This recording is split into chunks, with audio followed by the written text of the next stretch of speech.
liman amana wa amilan amalan sholihan.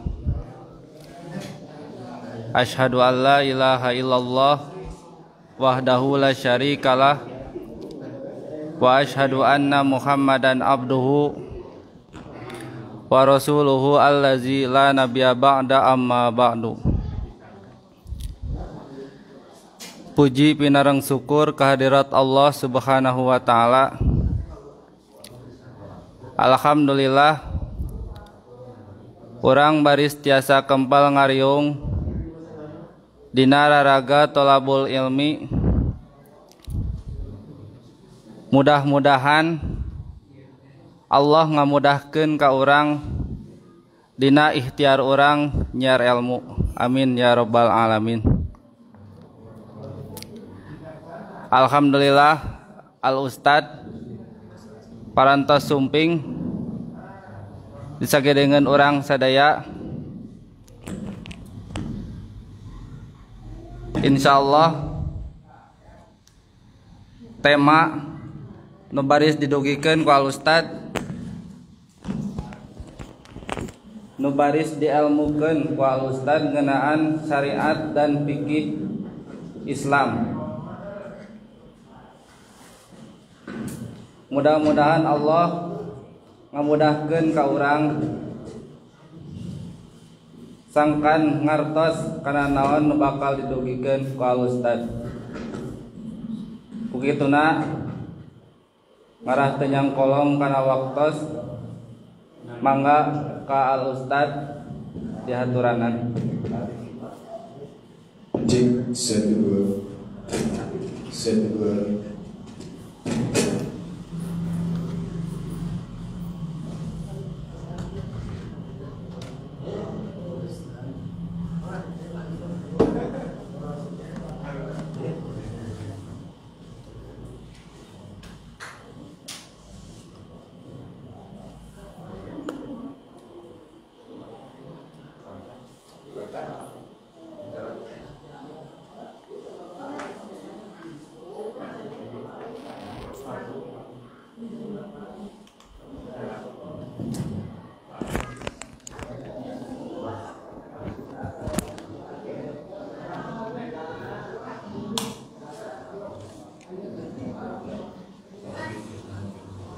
Alhamdulillahilladzi faddalana ala katsirin min ibadihil mu'minin wa ashhadu an la ilaha illallah wahdah la syarikalah wa ashhadu anna Muhammadar Rasulullah allati la nabiyya ba'da amma ba'd. Faqala Allahu ta'ala fil Qur'anil Karim a'udzu billahi minasy syaithanir rajim. Summa ja'alnaka ala syari'atin minal amr fattabi'ha al-ayah. Wa qala Rasulullah sallallahu alaihi wasallam fa innahu rubba hamili fiqhin laisa bipaqihin al-hadis.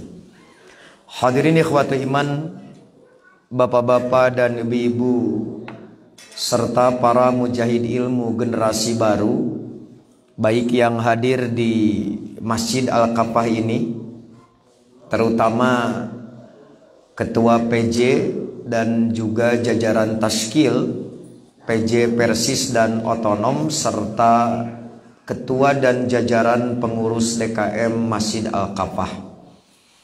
Tak lupa juga Bapak Ibu serta para mujahid ilmu yang tetap setia mengikuti kajian di tempat masing-masing melalui layanan live streaming di Facebook Sigabah, terutama pimpinan dan jajaran Tashkil serta jamaah keluarga besar Persis Cangkuang.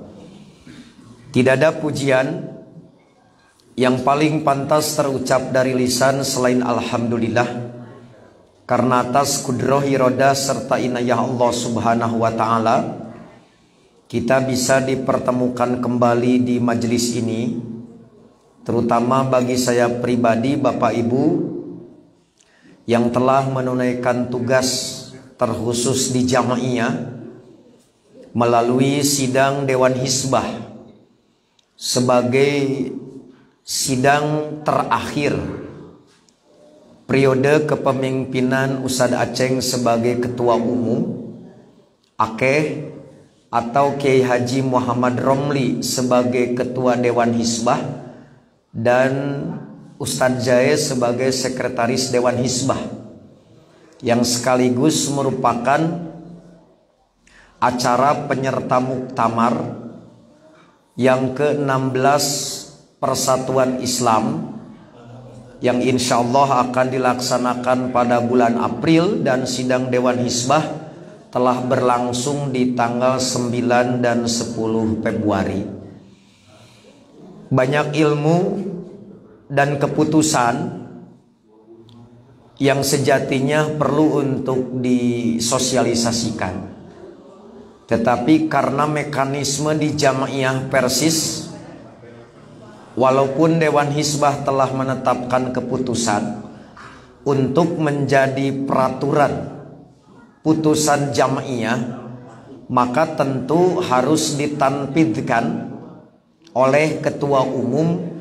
Karena itulah maka nanti insya Allah setelah SK surat keputusan keluar, keputusan Dewan Hizbah di sidang terakhir di PPI 50 Ciputri Lembang ini juga akan kita bahas di tempat ini sekaligus membantu sosialisasi. Tetapi dalam kondisi yang masih kelelahan, tentu tidak banyak yang bisa dihadirkan sesuai dengan tema yang telah diminta oleh PJ dan DKM Al-Kafah. Maka materi kajian juga tak kalah penting untuk membentuk kerangka berpikir dan membangun tafahum, saling pemahaman pada kita tentang syariat dan fikih Islam. Sebelum kita memasuki pembahasan apakah syariah dan fikih itu sama ataukah berbeda, maka penting saya sampaikan rancang bangun syariat Muhammad dalam kerangka bangunan Islam dengan syariat nabi-nabi yang lain sebelum Nabi Muhammad diutus. Masalah ini perlu untuk ditegaskan agar kita lebih memahami khosois, karakteristik syariat Islam yang dibawa oleh Nabi Muhammad sebagai nabi terakhir. Nah, kita tahu Bapak Ibu bahwa Islam telah mengamanatkan kepada manusia sebagai khalifatullah, bumi yang dipijak merupakan amanah Allah kepada manusia agar digunakan dengan sebaik-baiknya untuk menciptakan kesejahteraan bersama. Bagaimana protokol syariah mengelola bumi agar mencapai tujuan itu? Maka Allah memberikan petunjuk dengan diutusnya para rasul. Petunjuk itu meliputi ragam aspek yang dibutuhkan oleh manusia di dalam mengelola kehidupan dunia. Dari mulai petunjuk yang kita sebut dengan persoalan belief, kepercayaan yang di dalam Islam menggunakan nomenklatur istilah yang khas disebut dengan akidah.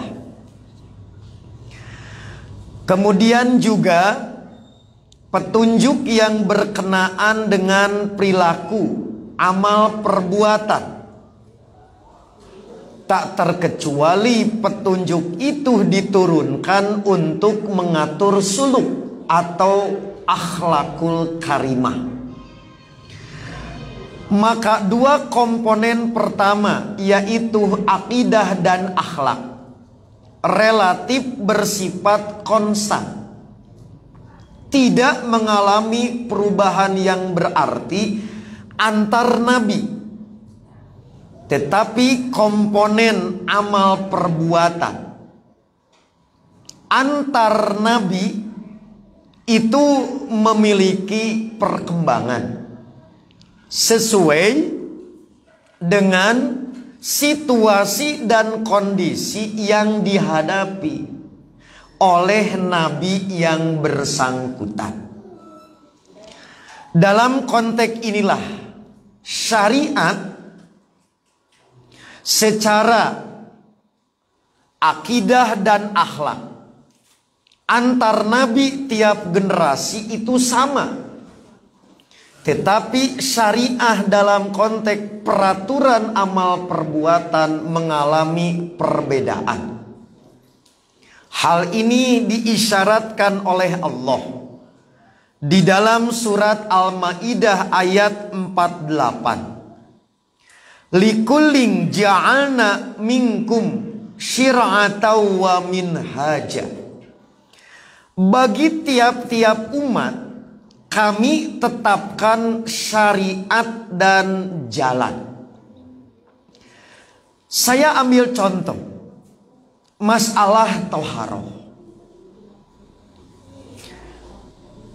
Di zaman Nabi Ibrahim, zaman Nabi Musa, thaharah itu ada. Tapi bagaimana kaifiat, mekanisme thaharah dari najis berbeda dengan kaifiat syariat Nabi Muhammad. Jadi kalau orang terkena najis, misalkan di zaman Nabi Musa, cara membersihkannya, baju yang terkena itu digunting. Kumaha lamun najis budak kana beuheung? Halo. Sekali deui ibu tong ngarenghap tong ngicep. Jadi di zaman Nabi Musa thaharah ada. Kaifiatnya itu, maka benda yang terkena najisnya harus dihilangkan. Jadi bukan najisnya yang dihilangkan, benda nanu dipotong. Baju terkena najis, cara menghilangkan teh digunting. Begitu bu. Makanan yang terkena najis misalkan dibuang. Bagaimana kalau kena kaki najisnya? Halo. Nah, maka inilah keuntungan bagi umat Muhammad. Dalam konteks syariat thaharahnya sama, tapi kaifiatnya maka diberi bentuk yang takhfifan, meringankan dibanding dengan umat-umat yang dulu. Salat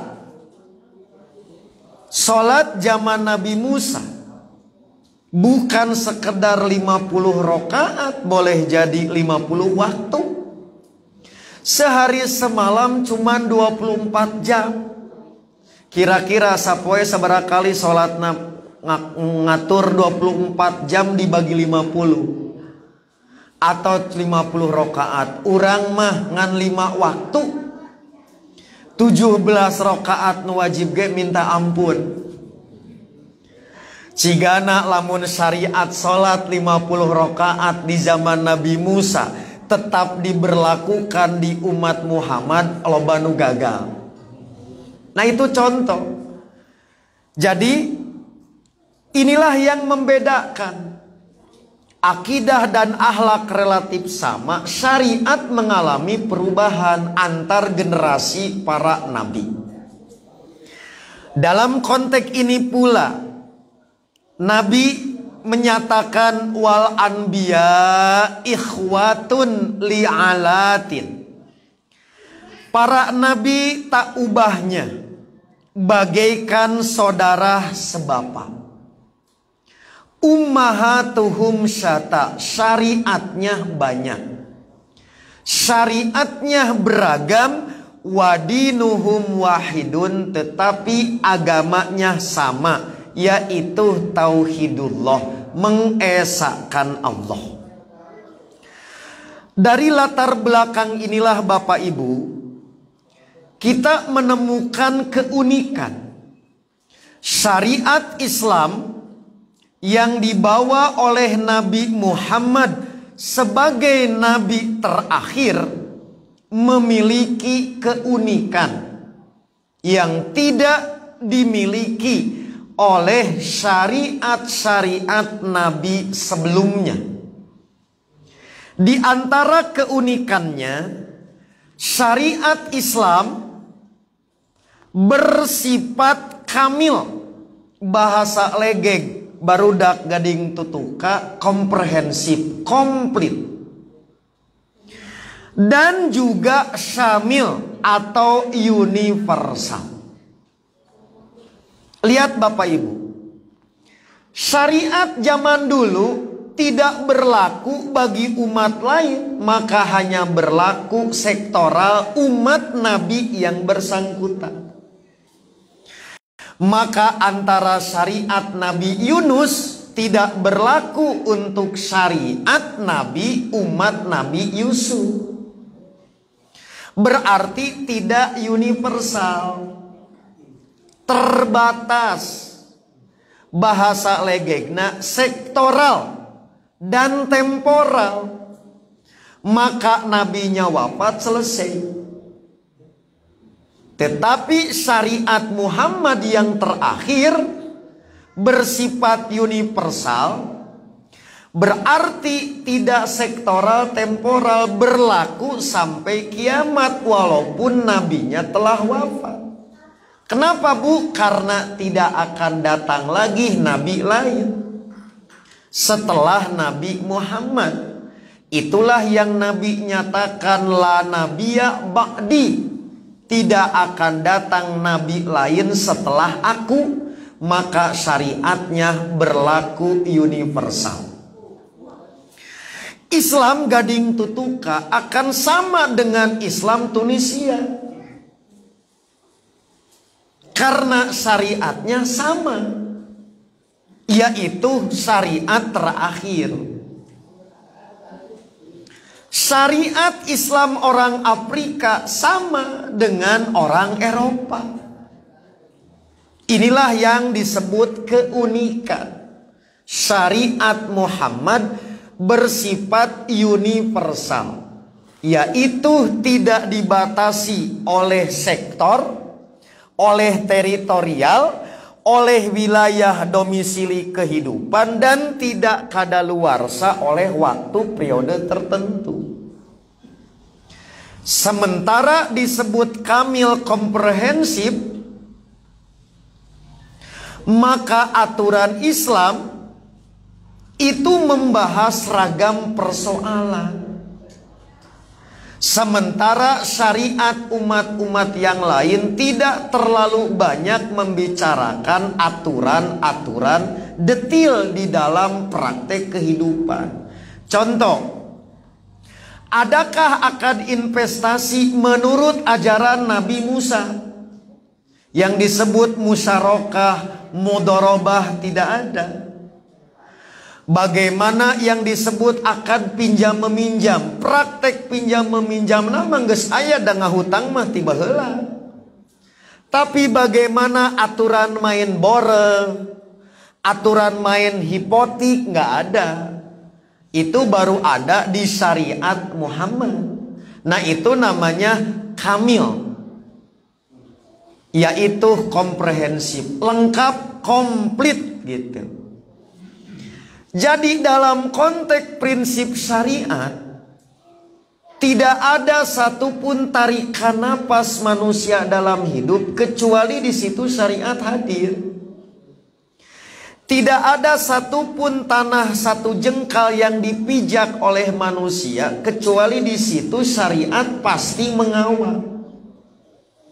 Itulah yang disebut dengan kamil. Jadi moal aya kahirupan jalma nu kosong tina payung hukum. Inilah yang membedakan syariat Muhammad dengan para nabi sebelumnya. Jadi inilah sekali lagi keberuntungan umat Muhammad dibanding dengan umat nabi lain. Maka nabi menyebutkan ada 5 perkara yang tidak diberikan oleh Allah pada umat-umat nabi yang lain. Satu di antaranya, di mana saja kalian disusul oleh waktu sholat, maka sesungguhnya tanah adalah masjidan wa tahuron. Maka tanah bisa dipakai tempat ibadah dan sebagai alat bersuci. Umat yang lain sholat tak bisa di sembarang tempat, kudu di rumah ibadahna. Umat Islam tidak akan dapat kendala. Ini diantara contoh yang disebut kemudahan di dalam syariat umat Muhammad. Oleh karena itulah Bapak Ibu, para ulama kemudian mencoba membuat rumusan. Apa sih yang disebut dengan syariat? Salah satu di antara definisi syariat yang dapat saya hadirkan dengan beragam redaksi tetapi substansinya sama. Dan mohon maaf yang sebesar-besarnya teks Arabnya tak sempat saya jabrigi. Tapi apalah artinya Arab gundul bagi Bapak Ibu orang gading tutu kamah ditambul bari perem. Jadi Bapak Ibu, yang disebut syariat itu istilah lain dinul Islam. Saya ulangi ya. Jadi syariat istilah hiya ad-dinu kullu. Syariat secara istilah adalah agama Islam secara keseluruhan. Alladzis tafahullahu li'ibadihi liyukhrijahum bihi minaz zulumat ila nur. Yang telah Allah pilih untuk hamba-hambanya yang akan mengeluarkan mereka dari kegelapan menuju cahaya. Itulah syariat Islam. Sama dengan dinul Islam. Syariat Islam adalah padanan kata untuk dinullah. Wa huwa ma syara'ahu lahum wa bayyanahu lahum minal awamiri wan nawahi wal halali wal harami. Yaitu peraturan yang telah Allah syariatkan dan Allah jelaskan pada hamba-hambanya. Bentuknya ada yang berupa perintah, ada juga yang berupa larangan. Ada yang halal dan ada yang haram. Dalam pengertian inilah firman Allah yang tadi saya bacakan di awal dalam surat Al-Jathiyah ayat 18. Summa ja'alnaka ala syari'atim minal amr. Kemudian kami jadikan kamu berada di atas suatu syariat dari urusan agama itu. Fattabi'ha, maka ikutilah syariat itu.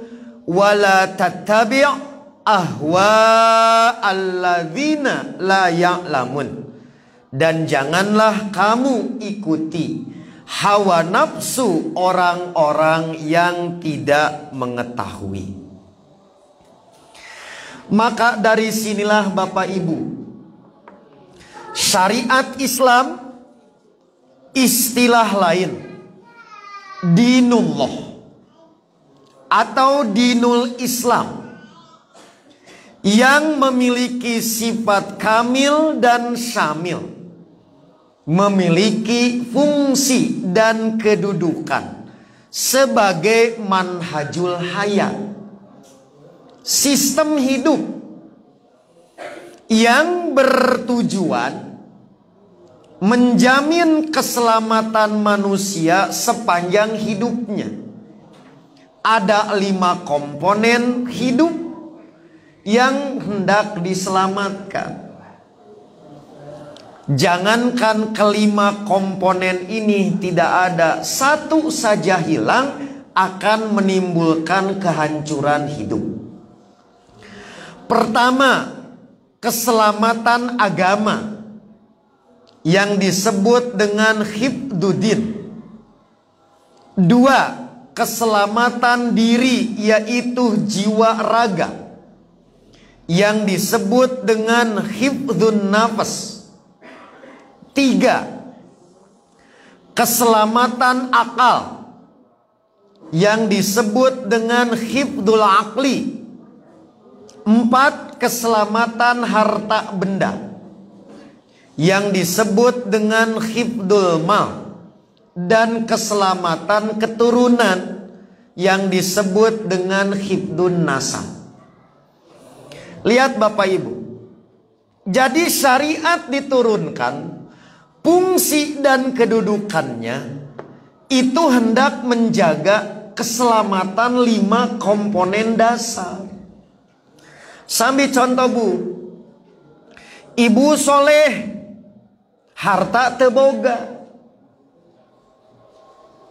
bisa hancur. Ibu punya harta, punya agama, tapi ibu tegaduh turunan, maka amal soleh tak akan abadi, ada yang melanjutkan, terhenti semasa hidup. Ayah harta, punya turunan, tewaras, maka kelima komponen inilah yang disebut dengan ad-daruriyatul khams. Jadi inilah yang disebut dengan daruriyat. Tak bisa tak. Dalam hidup 5 komponen ini harus ada. Kalau tidak pakai syariat Allah, maka aturan manusia tak bisa mengawal. Nah inilah Bapak Ibu yang disebut manhajul hayat, sistem kehidupan. Maka mengamalkan pelaksanaan syariat Islam sebagai manhajul hayat secara konsisten dalam segala aspek kehidupan akan melahirkan sebuah tatanan kehidupan yang baik. Sebuah tatanan yang disebut oleh Quran sebagai hayatan thayyibah. Seperti yang diungkap dalam surat An-Nahl ayat 97. Falanuhyiyannahu hayatan thayyibah. Sekarang sebaliknya, menolak syariat atau sama sekali tidak memiliki keinginan untuk membumikan atau menerapkan syariatullah dalam kehidupan, niscaya akan melahirkan kekacauan dalam kehidupan dunia yang disebut sebagai ma'isyatan donka oleh Quran. dan kegelapan di hari akhirat kelak. Seperti yang difirmankan Allah di dalam surat Thaha ayat 124. Itulah syariat yang kita kenal sebagai istilah lain bagi dinul Islam atau dinullah. Nah, kemudian nanti syariat dibagi jadi 3 gitu. Ada yang disebut dengan akidah, maka melahirkan disiplin ilmu yang disebut ilmu tauhid.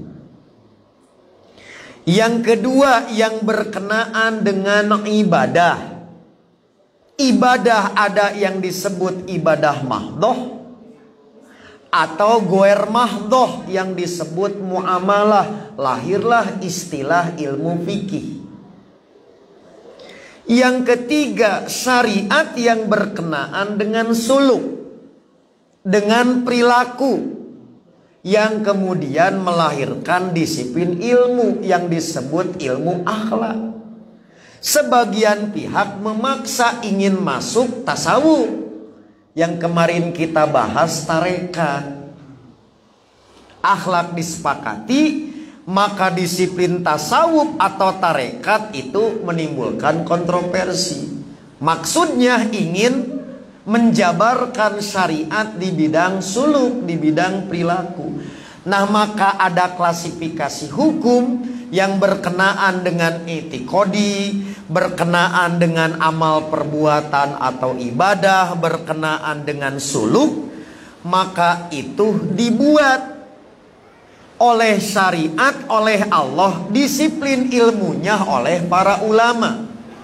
Dibuat demikian karena adanya kondisi yang berbeda dalam konteks kebutuhan manusia dalam bimbingan agama di dalam kehidupan, agar tercipta kehidupan yang disebut hayatan thayyibah tadi.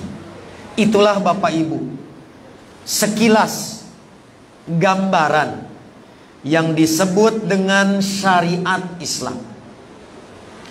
Baik syariat Muhammad maupun dibanding dengan syariat-syariat Islam sebelum Nabi Muhammad diutus, yang telah diberlakukan sejak zaman Nabi Adam, sebagai aturan hidup yang berlaku pada masing-masing nabi yang bersangkutan. Sekarang mari kita tengok, apakah sama dengan fikih atau berbeda?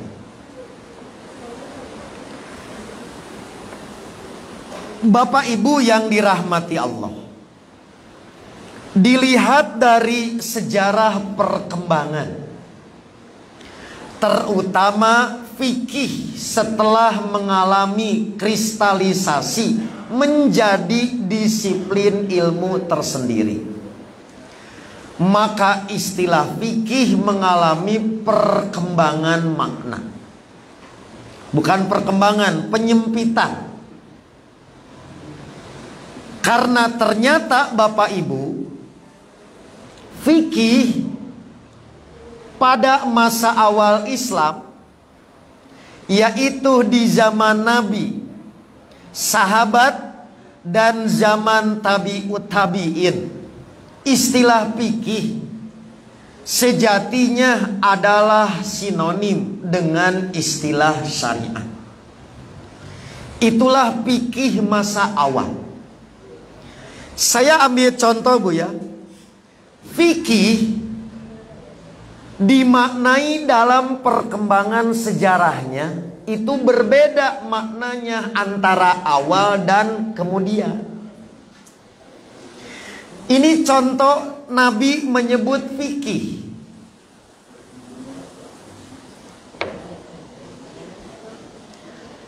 Misalkan Bapak Ibu, di dalam hadis riwayat Ahmad yang tadi saya sampaikan di awal, Nabi bersabda,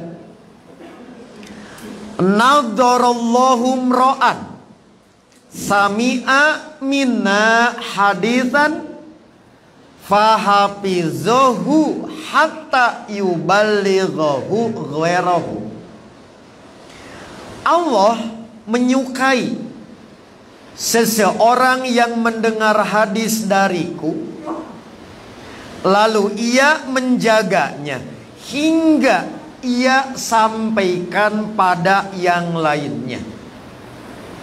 Fa innahu ruba hamili fiqhin laisa bifaqihin.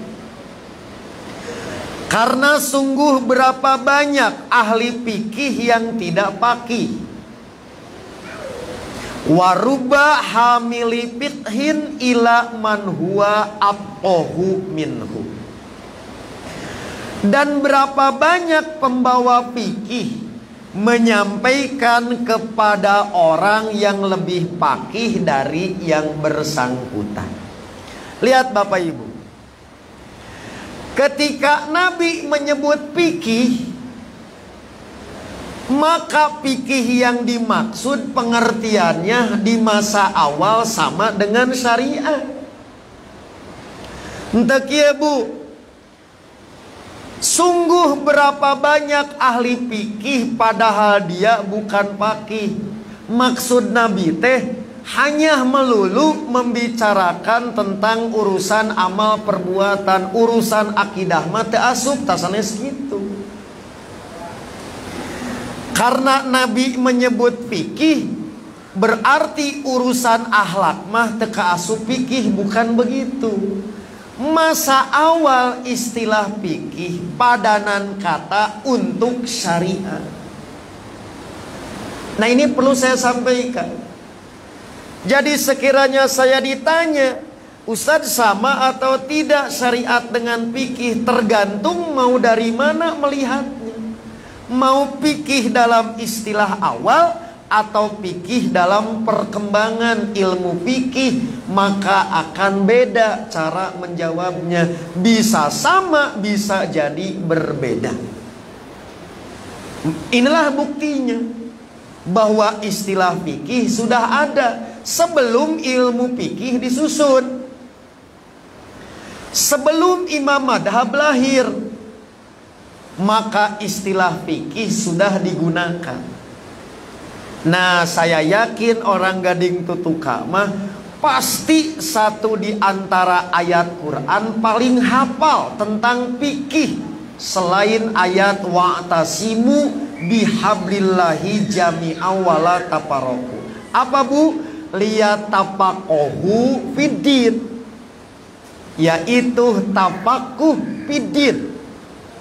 Maka fikih dalam ayat itu bukan hanya membicarakan tentang thaharah, tetapi syariat itu sendiri. Ini sekali lagi yang perlu saya sampaikan, pemahaman fikih masa awal bukan hanya berbicara tentang amal perbuatan, tetapi mencakup semua aspek syariat. Dari hadis inilah Bapak Ibu, kiranya tidak berlebihan sekiranya diambil petunjuk bahwa fikih yang dimaksud oleh Nabi adalah sabda beliau yang mencakup segala aspek syariat. Faqih, ahli fikih yang dimaksud adalah orang yang memiliki kepandaian dalam agama yang sampai pada makna atau konsep nas-nas yang langsung bersumber dari sumber agama dan mampu menggali hukum i'tiqad, hukum amal, hukum perilaku, dapat mengambil ibroh, dapat mengambil faidah. Inilah fikih masa awal. Contoh lain dalam ungkapan sahabat,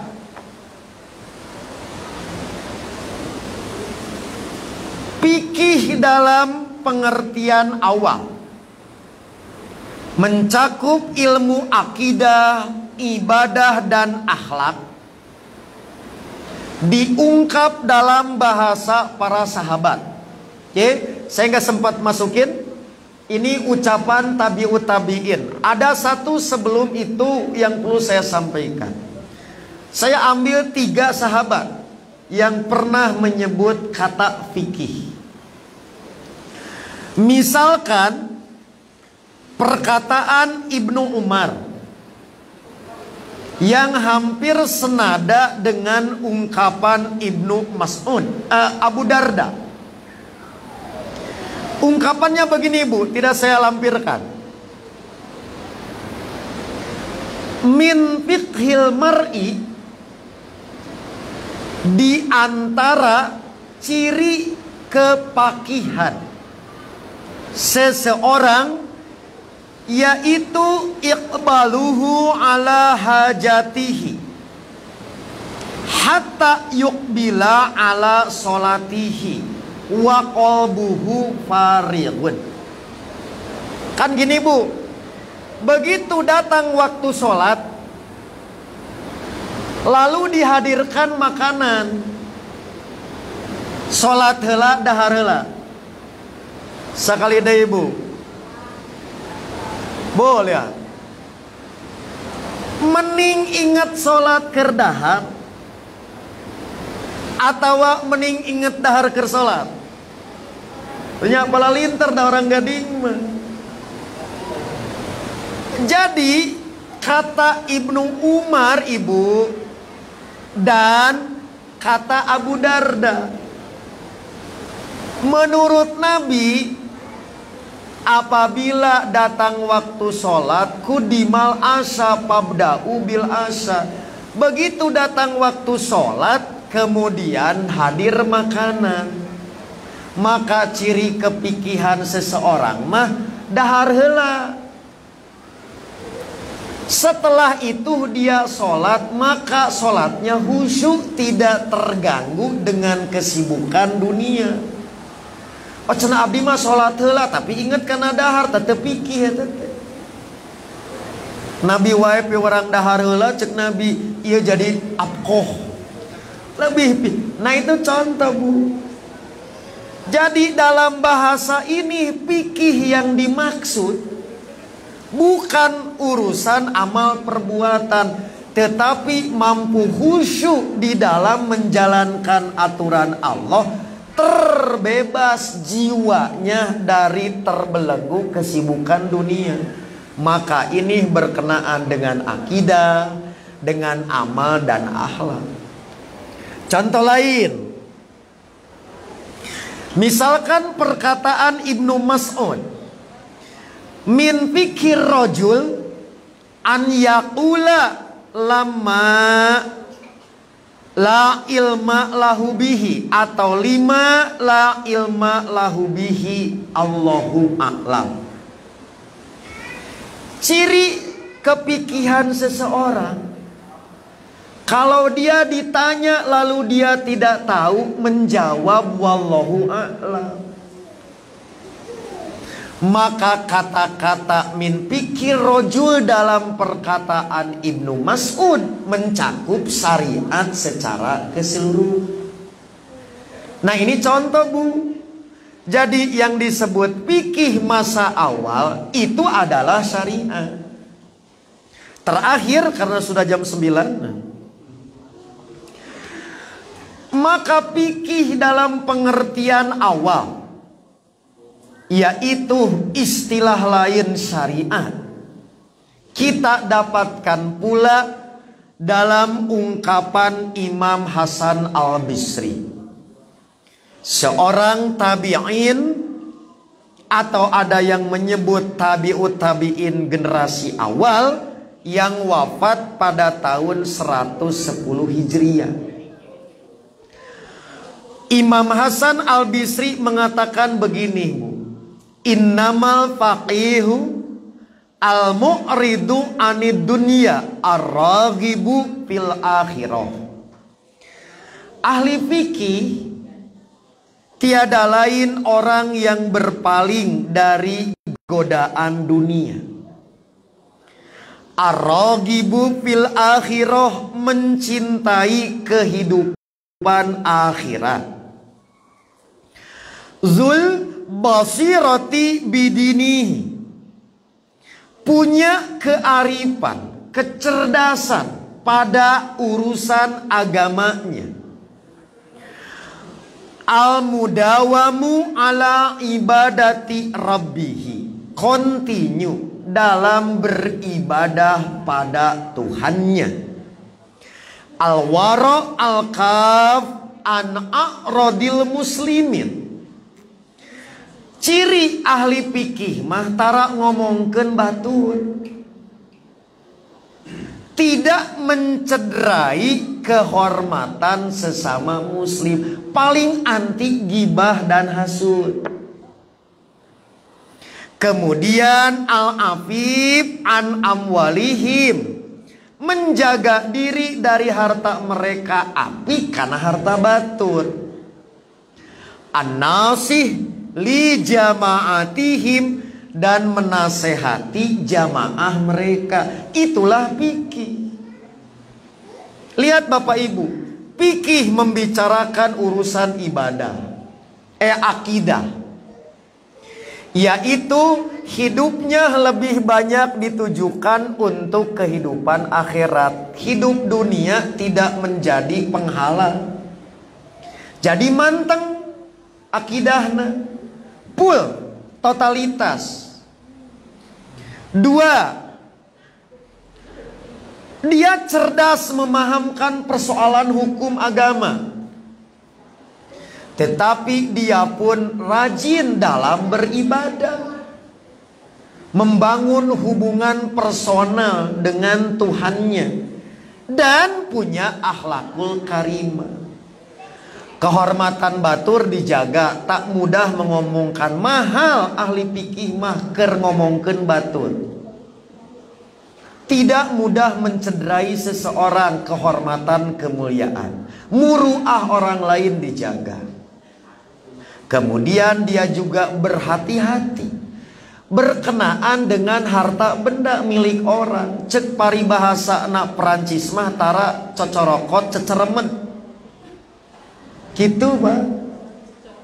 Nah jadi tara cocorokot panjang tangan, tegampil cukat cokot, apik terhadap harta benda yang bukan miliknya. Ustaz na ibu ge apik naon mendakan jambu daya memanggi lantaran murah kita malin-malin. Nu sabu tangkalna nu tatangga nyarios atuh. Keketrok bu, pohon ibu mangganya jatuh. Apakah akan ibu buang, akan ibu bebaskan, atau ibu ambilnya bebeja? Abi manggi domba.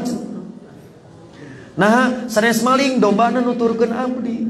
Da abdi mah manggih talina. Eta mah domba we rajin. Nah itu contoh. Itulah fikih dan fuqaha. Paham Bapak Ibu? Sakali deui paham Bapak Ibu? Luar biasa orang gading tetukan. Jadi saya akhiri kajian fikih dalam pengertian generasi awal dengan pernyataan dari Imam Abu Hanifah, seorang ulama besar ahli fikih yang wafat pada tahun 150 Hijriah, bertepatan dengan tahun 767 Masehi. Apa fikih menurut beliau? Fikih menurut beliau ma'rifatun nafsi malaha wa ma'alaiha. Fikih berarti pengetahuan seseorang tentang hak dan kewajibannya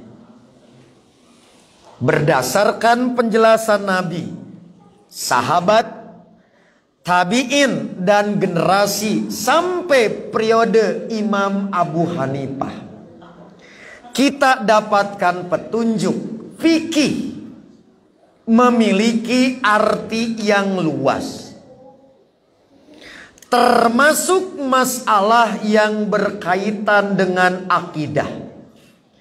Yang di kalangan madhab Hanafi, akidah itu disebut dengan al-fiqhul akbar. Inilah Bapak Ibu sejarah, istilah dan pengertian fikih masa awal. Tidak ada beda dengan syariah. Lalu kapan fikih kemudian menjadi menyempit? Syariat luas, fikih partikular. Syariat kulliyat luas, fikih juz'iyat. Maka ini seiring sejalan dengan pembentukan ilmu fikih, yaitu setelah daerah Islam semakin luas dan setelah cara istinbat menetapkan hukum menjadi mafan dan fikih menjadi fan ilmu, disiplin ilmu tersendiri, maka pengertian fikih yang asalnya luas sama dengan syariat menjadi khas, yaitu fikih menurut para ulama diartikan menjadi dua, antara ulama fikih dan ulama usul fikih. Dalam konteks ulama fikih, apa arti fikih? Fikih dalam salah satu definisi, yaitu majmu'atul ahkam syar'iyyah al-amaliyah al-muktasabah min adillatiha at-tafsiliyah. Fikih artinya sekumpulan hukum-hukum syariat mengenai perbuatan yang diambil dari dalil-dalil syariat yang terperinci.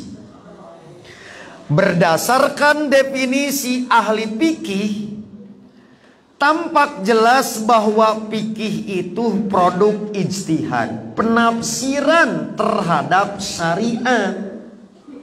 Di sub apa? Hukum ibadah, hukum amaliyah. Berarti dalam pengertian ini fikih tidak membicarakan persoalan akidah. Fikih tidak membicarakan persoalan akhlak. Itulah yang saya sebut fikih dalam perkembangan. Yang sebelumnya luas, maka menyempit. Nah, paling tidak ini dimulai sejak abad keempat Hijriah. Fikih mengalami penyempitan. Jadi yang dibahas oleh fikih Bapak Ibu, dari asalnya 3 akidah, ibadah dan akhlak, yang dibahas menyempit. Hanya persoalan amaliyah ibadah mahdoh atau ibadah muamalah guer mahdoh. Itu pun yang belum ditegaskan oleh syariat. Contoh, Bu, sholat yang diwajibkan berapa kali? Halo, 5 kali. Nah, etama bukan fikih. Nah, tidak perlu penafsiran untuk menetapkan hukum sholat 5 waktu. Itu mah langsung tata syariat gitu. Ibu, tapi bagaimana Ibu kaifiat yang 5 waktu itu? Bolehkah jamak takdim, jamak takhir? Kalau jamak takdim sholat nu mana heula, jamak takhir sholat nu mana heula. Ayatnya disebutkan ku Quran sunnahna. Tidak ada disebutkan secara tertulis, tapi dipahami. Nah, itu fikih. ini kadienakeun. Paling tidak sekali lagi setelah abad 4. Jadi menyempit pengertian fikih itu, yaitu hukum yang tidak ditegaskan letterlek oleh Quran Sunnah, tetapi digali oleh fuqaha yang disebut dengan produk hukum hasil ijtihad. Paham Bu? Nah jadi ini sejarahnya supaya paham. Jadi pengertian fikih ieu mah di akhir. Ya Bu ya.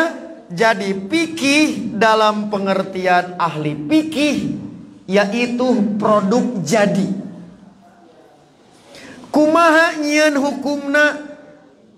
Fikih dalam pengertian ahli fikih tidak berkepentingan. Make katel naon ngagorengna, tidak berkepentingan. Bumbuna make bumbu naon, tidak berkepentingan. Resepnya pakai resep apa, tidak berkepentingan. Yang jelas jadi nasi goreng. Nasi goreng itulah hukum syariat dalam pengertian fikih, yaitu digali, diraci. Karena di Quran sunnahnya tidak disebutkan langsung secara tegas. Paham Bu? Nah, kalau sudah paham, mari bandingkan sedikit agak lebih unik fikih dalam pengertian ulama usul fikih. Lihat Bapak Ibu,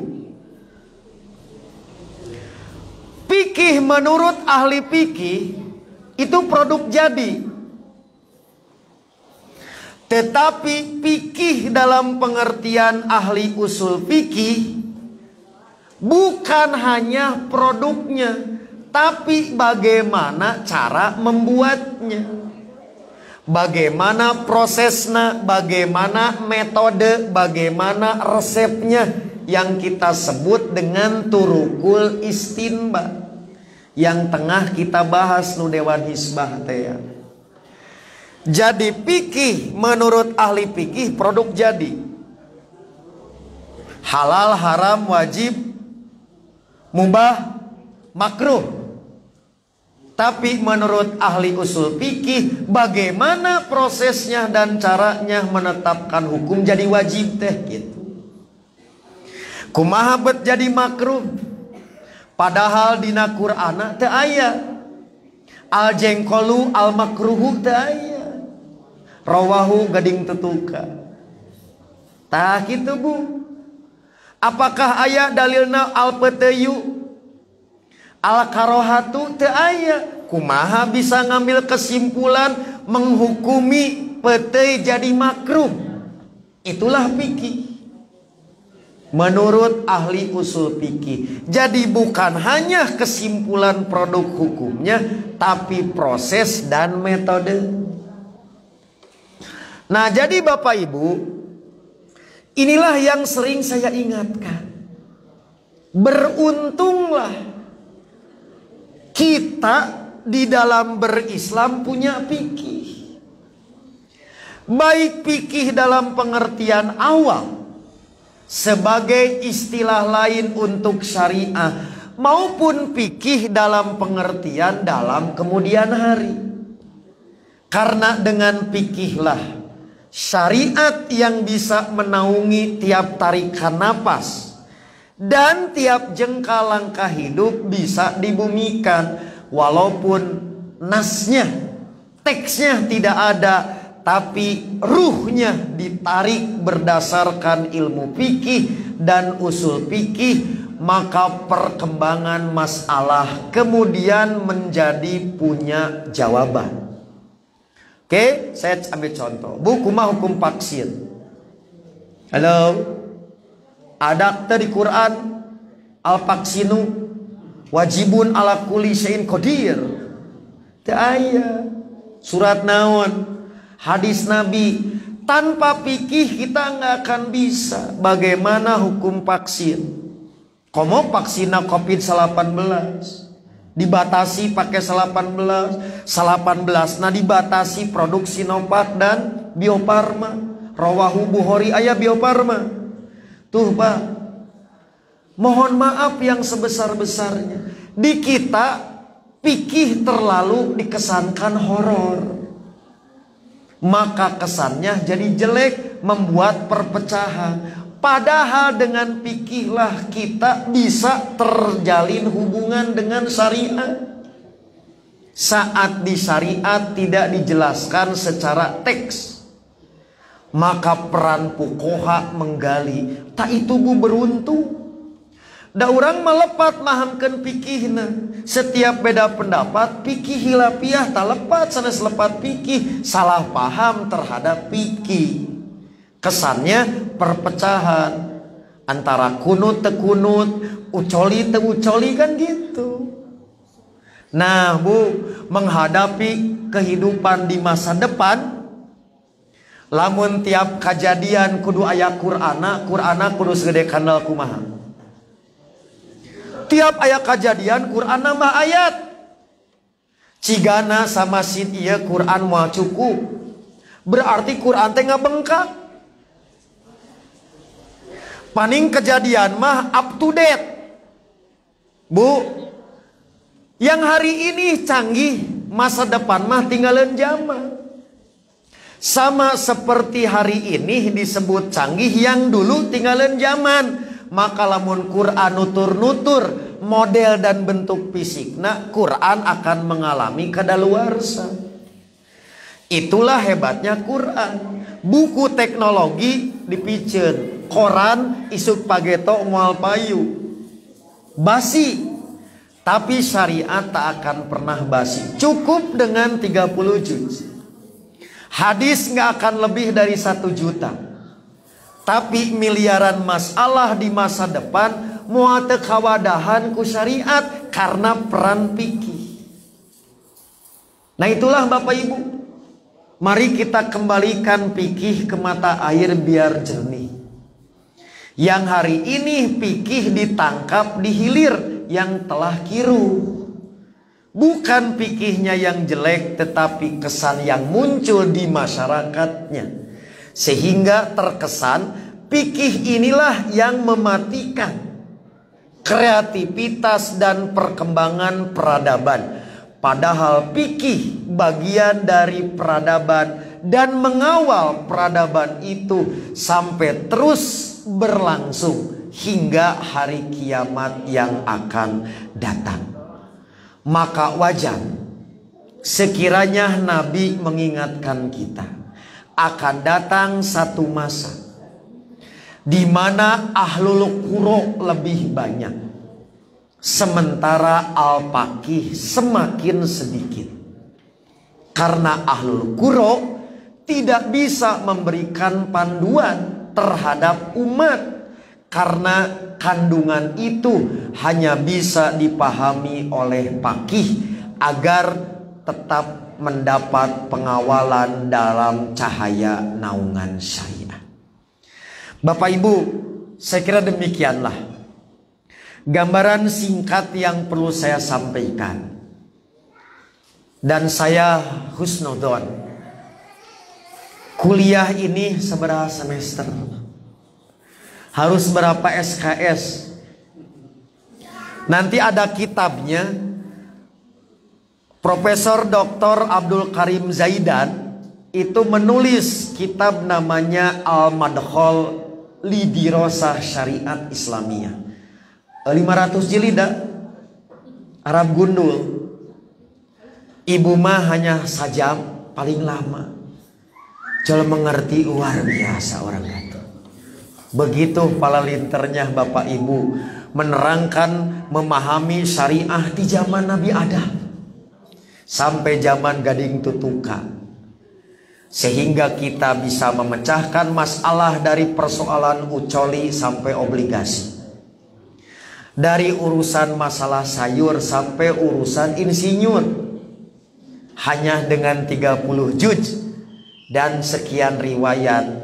Inilah mudah-mudahan isyarat Nabi di antara tanda kepakihan Bapak Ibu. Akhirnya saya tutup kajian ini.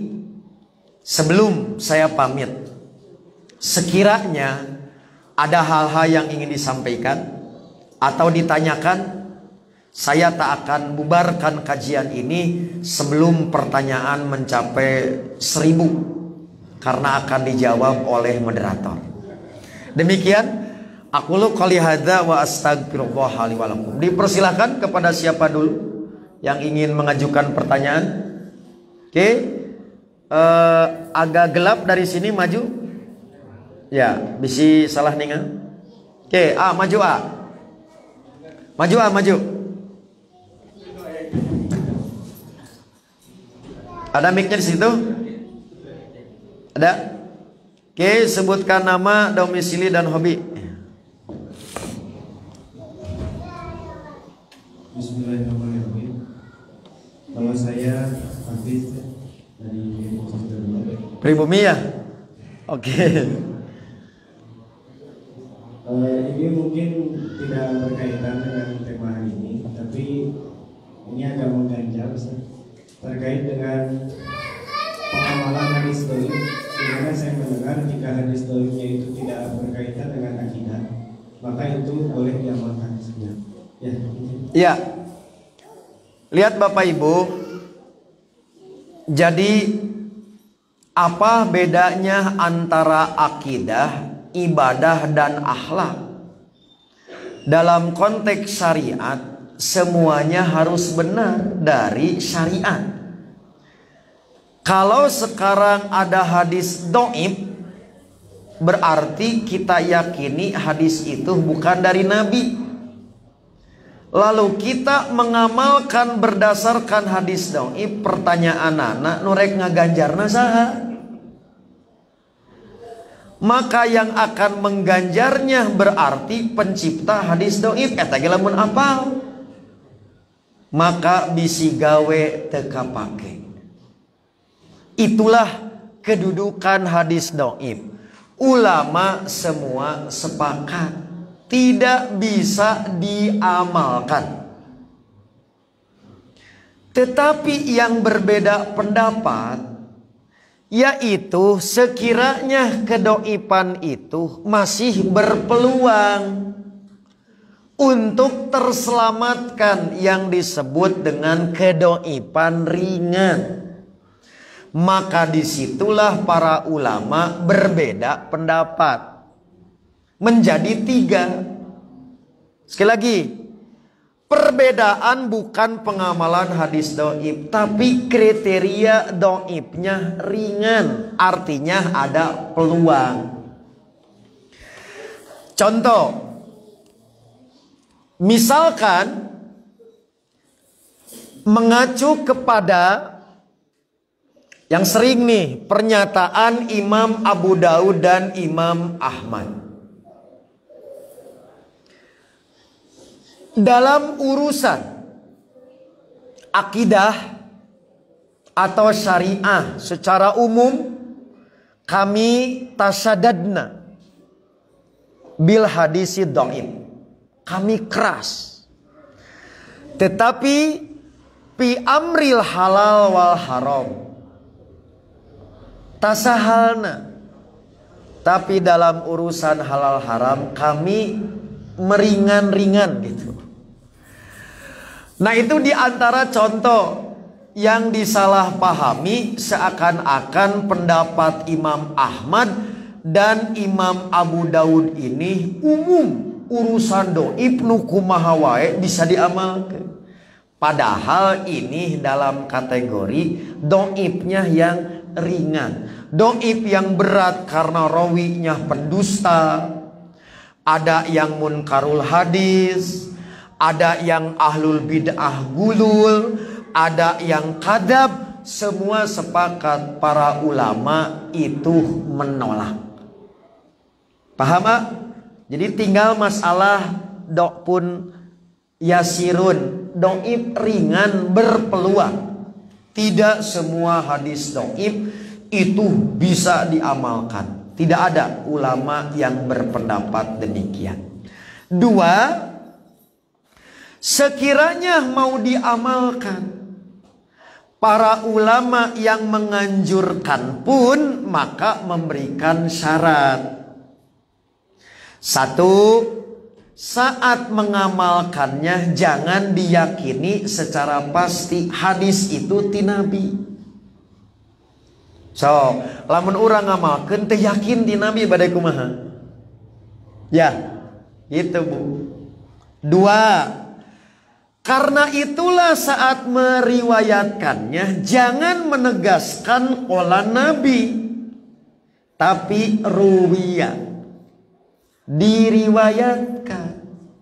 Maka bahasa diriwayatkan teh urang mah teu nyaho rawina. Ada riwayat padahal itu etika.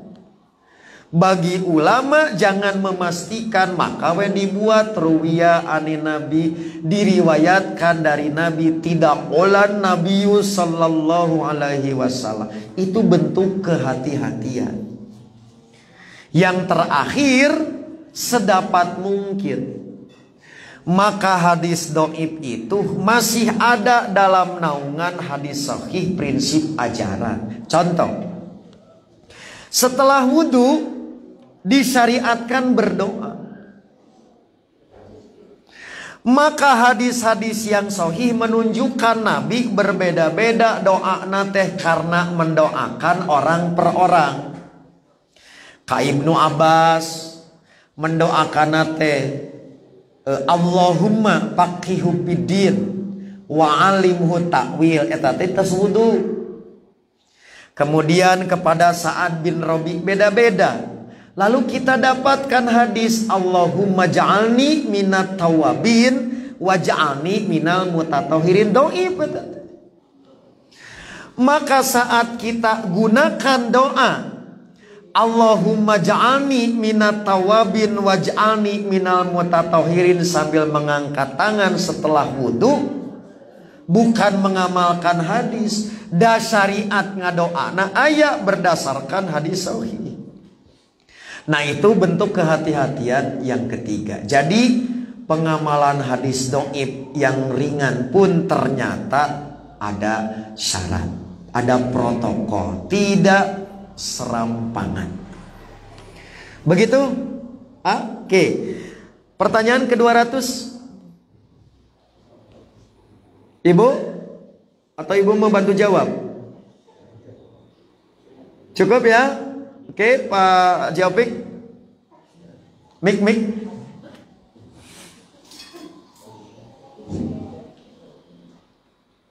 Titipan Ustaz. Ya. Ibu-ibu di sini mainan. Siap Bu, nitip sabaraha? Tema dina sidang Dewan Islah Kabari Komite 8 aya hukum sesar. Ya. Untuk kepentingan pribadi. Di terakhir masyarakat anu ka dua yang bisa balik di ruang ekonomi perkawis uang elektronik itu saja. Ya, ini mah bocoran heulanya, nanti detailnya insya Allah mudah-mudahan SK sudah mulai diterbitkan sehingga nanti Bapak Ibu sudah memegang SK pada saat pembahasan. Ini mah ringkas nawel. Kita tinggal Ibu. Ibu, operasi sesar itu asalnya haram. Kenapa haram? Karena melukai. Jadi satu melukai dampaknya tidak ringan. Bisa berdampak ke ibu, bisa ke anak, bisa dua-duanya. Tetapi sekiranya atas pertimbangan medis, yaitu kalau tidak dilakukan operasi sesar bahaya, maka yang haram menjadi tidak berdosa. Itulah yang dimaksud operasi sesar berdasarkan pertimbangan medis. Yang dibahas bukan pertimbangan medis, tetapi pertimbangan pribadi. Contoh Bu, suami tidak mau pagina ibu ruksak, lamun melahirkan konvensional, entos mending dibiayaan, itu atas dasar kepentingan pribadi, maka operasi sesar. 2, calon suami hayang geura nikah, calon istrina mung aya idah lila teuing, maka dioperasi sesar tanpa idah. Dianggapnya itu berarti beres operasi bisa kalebe. Contoh kepentingan pribadi. Nu katilu, ada keyakinan diperkirakan lahir normal tanggal sekian, tanggal 13 angka sial, maka minta dipercepat disesar. Terakhir ada yang mengikuti angka unik. Budak abdi mah hoyong lahir tanggal 12 bulan 12 tahun 2012. Dipesan ke dokter, lahirkan budak saya tanggal sekian, nomor cantik, jika nomor HP wae. Nah itulah yang disebut kepentingan pribadi, hukumnya haram. Maka hukum operasi sesar hanya boleh jika pertimbangannya pertimbangan medis, karena bahaya kalau dipaksakan melalui operasi biasa. Itulah yang dimaksud dalam keputusan sidang Dewan Hizbah. Begitu Pak Haji. Kemudian sekarang yang kedua, pokok masalah dalam masalah digital money itu yaitu status uang kita yang kita bayar. Misalkan kita top up. Nah itu uang naon gitu. Apakah ieu teh uang titipan atau pinjaman? Kalau pinjaman kepada pihak penerbit kartu, berarti saat kita dapat bonus, ada diskon riba. Tapi pada saat kita titipan, berarti sesuai dengan penggunaan, saat kita menggunakan bayar jasa. Nah pokok masalahnya itu masih ada sistem yang tidak seragam di dalam sistem digital money. Contoh tol gitu. Aya saldo di sistem tertentu yang menggunakan perbankan bisa dicairkan. Karena bisa diambil berarti cocok, yang disebut dengan titipan, bisa ditransferkan. Tapi ada juga yang tidak bisa. Mun urang meser di Indomaret, biasa gitu tah, nggak bisa dicairkan, ngendap we. Hayang deui tambahan deui we top up seharga-harga tol. Nah maka disitulah ada jahalah. Maka ada dua hukumnya, ada yang boleh, ada yang tidak. Maka sekiranya kita punya alternatif seperti jalan tol, maka pakailah sistem yang bisa dicairkan. Tapi sekiranya tidak ada, nya wayah nawe udah rek ke Bandung ulah pakai tol leumpang we ayeuna mah kembali nguriling. Paling rek ngalahirkeun kaburu bro.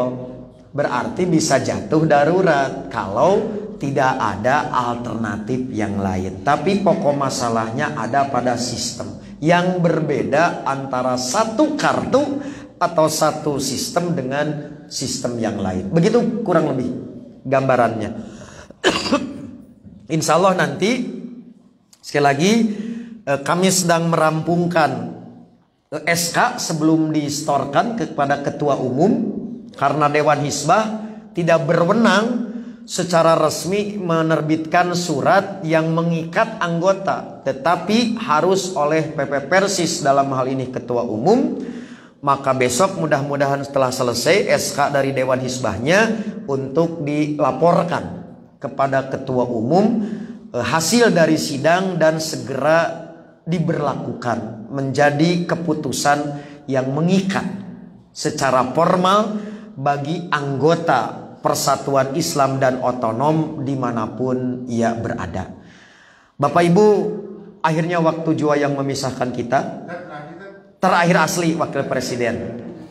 Wakil Presiden Cangkuang. Ada musuh Islam itu saat meninggal. Oke. Itu ucapannya dari lahir. Iya. Oke, Wakil Presiden ini mengingatkan kita. Ibu, walaupun sidang Dewan Hizbah itu 2 hari, kami yang mendapat amanah jadi panitia kerjanya 2 bulan. Lelahnya Dewan Hizbah selain bergembira karena sukses, mendapat hadiah wafatnya dedengkot Syiah. Ada bonus dah. Nah, maka di sini penting, kenapa tidak innalillahi wa inna ilaihi rajiun atau istirja? Karena istirja berarti kita menganggap yang wafat itu musibah. Nah, sekarang kekentong ahli bid'ah, bukan bid'ah lagi, bid'ah wafat, apakah musibah atau hadiah? Kan gitu kan? Nah, maka para ulama antara lain Imam Abdurrahman bin Mahdi, seperti yang dikutip oleh Al-Hafidh Ibnu Hajar di dalam kitabnya Lisanul Mizan, dan juga Al-Hafidh Ibnu Katsir di dalam kitabnya Al-Bidayah wan Nihayah, memiliki ucapan yang sama. Ketika ada ahlul bid'ah wafat, ungkapannya, segala puji bagi Allah yang telah membebaskan kaum muslimin dari perilakunya. Begitulah kurang lebih dah yang bisa saya sampaikan. Ingat dah kata-kata saya. Periode beliau telah usai sebelum wafat. Berarti pertarungan kita masa depan ada pada putra mahkota. Piraku ahli bid'ah nyiapkan putra mahkota, ieu pejuang ahlu sunnah teh nyiapkeun putra mahkota. Itu hiji 10 tah urang mah. Siapkeun putra mahkota seperti yang sering diingatkan oleh orang tua kita. Saat pelepah tua jatuh, berarti ananda sebagai benih-benih baru harus siap melanjutkan. Tah urang akan menghadapi masa pertarungan era baru dengan kader-kader milenialnya.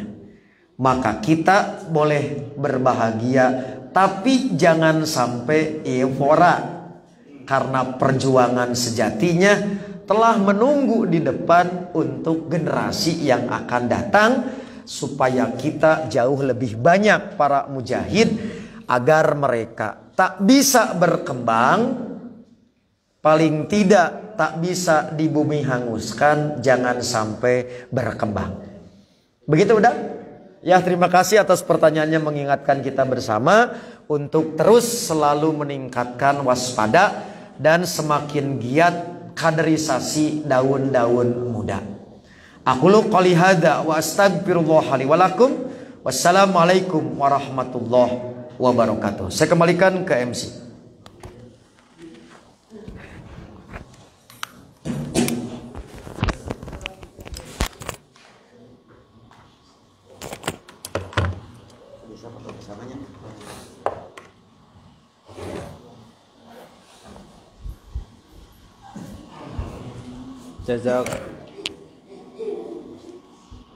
Jazakallah khairan kasira kal ustad nu parantos ngadugikeun elmuna ka urang sadaya.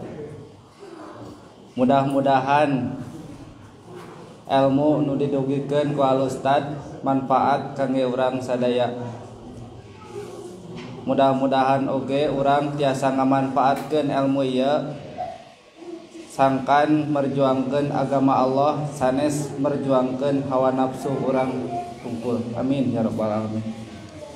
Akhirul kalam, Rabbana atina fid dunya hasanah wa fil akhirati hasanah wa qina adzabannar.